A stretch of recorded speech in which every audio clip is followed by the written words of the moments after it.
Assalamu alaikum warahmatullahi ta'ala barakatuh. Muna farkon nan ba ƙarshen nan ba tsakiyar nan ba muna kuwa fata alkhairi game da ake mana fatan alkhairi daga ƙasashe daban-daban jihohi daban-daban kamar yin sirri kamar su Nijar, Libya, kamar Chad, Taiwan, Qatar, South Africa, Burkina Faso, Mali da kuma sauran ƙasashe da kamar irin su Algeria da sauran ƙasashe da sauran mutane wanda suke biyo mu ta WhatsApp domin ƙarin bayani wanda suke kira mu suke saka mu ayyuka wanda suke saka mu ayyuka wanda suke mana fata alkhairi da a koda yaushe to insha Allah rabi kamar da kuka sani kuma kamar da muka saba ɗora muku manya-manyan asiri a cikin wannan gida na mai alƙawta dan Malam TV yau muna ɗauke da asirin neman matsayi a gurin aiki ko kai ko ɗan siyasa ne kai kana son ka nemi matsayi a gurin ubangidanka ko kai wani ko kai wani ɗan kasuwa ne ko kuma ma'aikacin gwamnati ko ma me kake yi kana neman matsayi a gurin da kake aiki in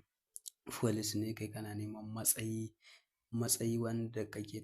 duk matsayin ma da kake son ka kai wannan asiri nan take a cikin sauƙi wannan asiri kwana uku ya kai ka wannan matsayi wanda kake buƙata kowane irin matsayi ne kake nema kowane irin matsayi kake nema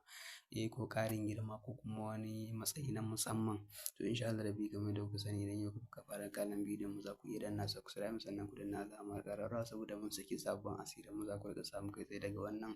mashahurin gidana mai albarka wato dan Malam TV to insha Allah rabi yau muna ɗauke da asirin neman matsayi neman ƙarin girma kenan nan take a cikin sauƙi da izinin Allah mai buƙata ga nan ba na yana iya bin mu ta WhatsApp domin ƙarin bayani